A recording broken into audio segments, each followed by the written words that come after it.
దేశంలో సుమారు 90 లక్షల మంది కంటి చూపు లేక బాధపడుతున్నారని నల్గొండ పట్టణానికి చెందిన పలువురు ప్రముఖులు తెలిపారు. ఇందులో 13 లక్షల మంది కార్నియా పొర లేకపోవడం వల్ల అంధత్వంతో బాధపడుతున్నారని, వారందరికీ కంటి చూపు రావాలంటే నేత్రదానానికి ప్రజలు ముందుకు రావాలని కోరారు. యాదాద్రి భువనగిరి జిల్లా చౌటుప్పల్ మండలం ధర్మోజీగూడెం గ్రామానికి చెందిన retired RTC driver Pagilla Venkatareddy మృతి చెందగా సామాజిక కార్యకర్తలు మృతుని కుటుంబ సభ్యులను సంప్రదించి నేత్రదానానికి ఒప్పించారు. వారు అంగీకరించిన వెంటనే Lions Club of Nalgonda charitable trust eye bank వారు మృతుని నివాసానికి వెళ్లి నేత్రాలను సేకరించారు.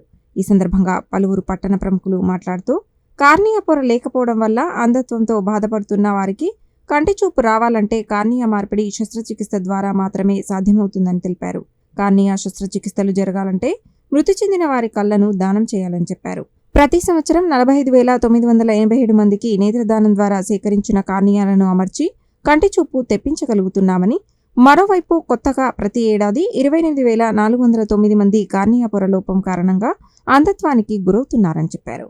అందరికీ కంటి చూపు రావాలంటే నేత్రదాన ఉద్యమాన్ని విస్తృతంగా ప్రజల్లోకి తీసుకువెళ్లి మరణానంతరం కళ్లను దానం చేసేలా అవగాహన కల్పించాలని కోరారు.